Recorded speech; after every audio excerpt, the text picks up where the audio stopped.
Hello, I'm here to introduce you to a brand new program to you that's definitely not a brand new program, but I wanted to show you some of the features of the Overheads program that we use at KBC. So, come with me. You open it like that, similar to other programs, and then you have your song lyrics here.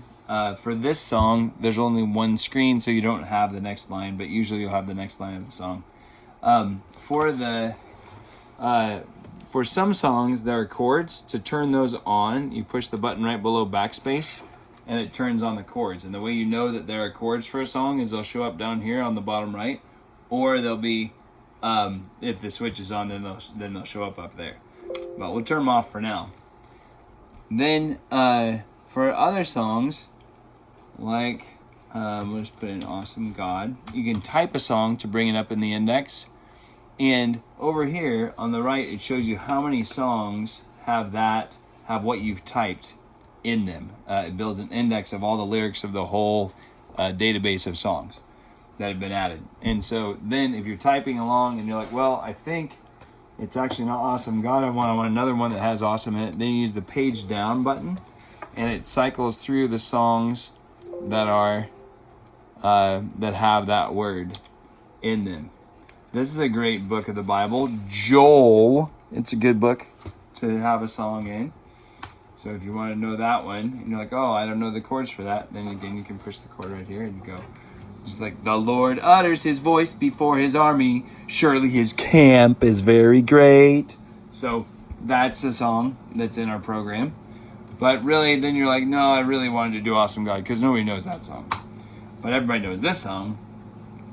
And down here at the bottom, you have the next line. And the design is that as you're singing the last line of this verse, it shows you this is coming. So you get to this, an awesome God. And then to go through the song, you do the right arrow to go to the next verse, and then the left arrow to go back. Another feature that's pretty important if you want to add a song is this little button to the left of the one. It never gets used. It might be very unused on your keyboard, but that button then brings up a text box, a text editor, where you can, you want to make sure that in your text editor you are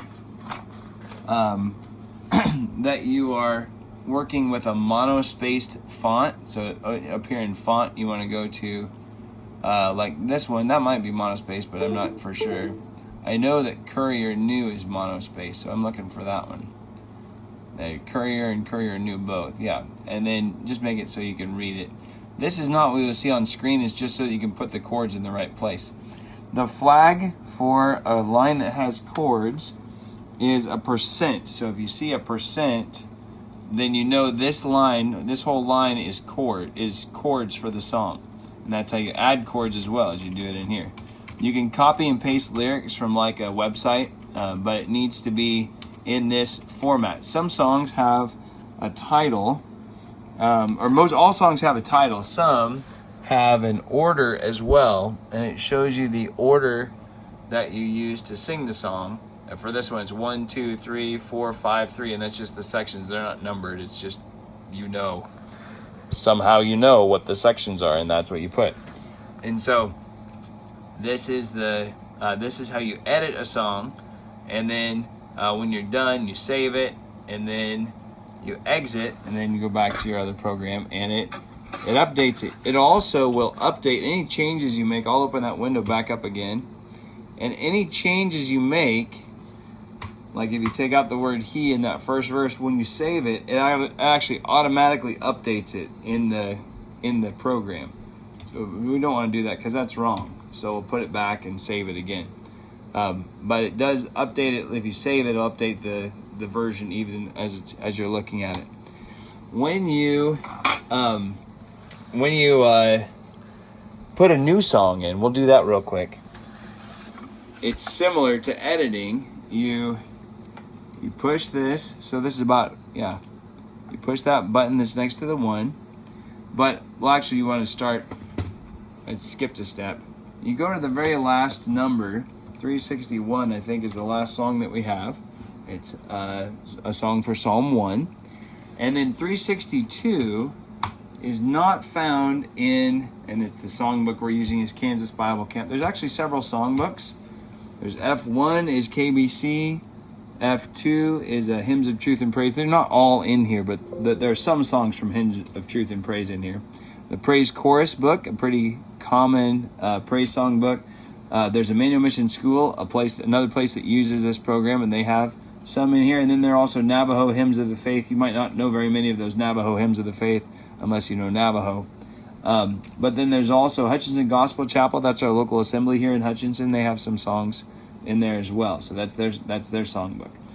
So then, but in the KBC songbook, you type in the number just past the very last number, or just some number that hasn't been entered yet. It doesn't have to be consecutive.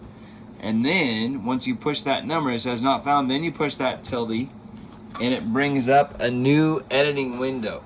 And so in this editing window, we're going to type in our new song, and the song's name is going to be Example. That's the title.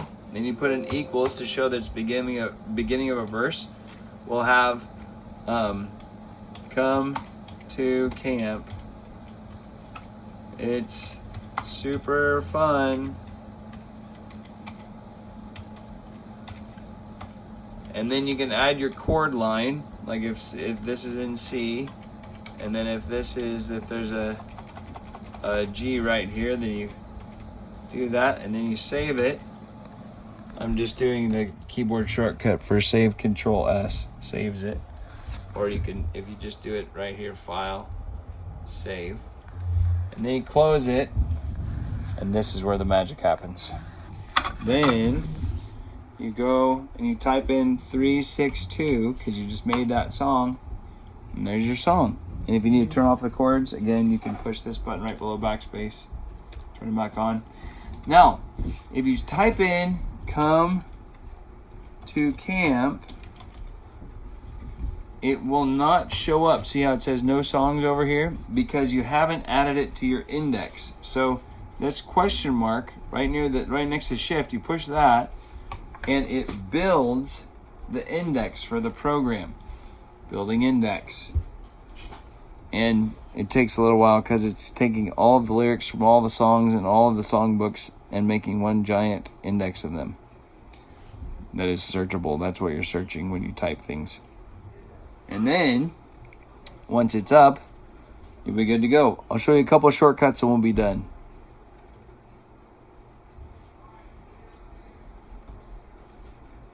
There we go. Okay, now if you type in come to camp, it's the first one on there because there's no other song that has that lyric in it. One song has come to camp, and that's the one. If you go to a different one and you want to go back, come to camp. All right, so that's how you get there. Now, there's a couple of shortcuts you can do. You can actually, if it's in the same songbook that you're in, and then you can type a number, and that number will bring up the song. Number 3 is the 1 John 4, 7, and 8. Number 8 you've seen before because it was Awesome God. And that's how you do with numbers. There's a really fun trick for Bible references. If you're trying to look up 1 Corinthians 6, 20 and then 19, because we did that one out of order. Then you type in the last letter of the book, and then you follow it with the chapter. See how it's already doing it. It's S6, but it's not 10 through 17. We're looking for 20, and there it is. 1 Corinthians 6, 20, and also 19. We just have those verses out of order. We wrote the song with one first and the other one second. But that's kind of the lay of the land for this Overheads program. If you made it this far, like, wow, nobody watches 9-minute videos of a guy like moving his laptop around, his iPad around and stuff. But that's the deal. And if you have any questions, then you can email or text whoever sent you this link, and they should be able to help you.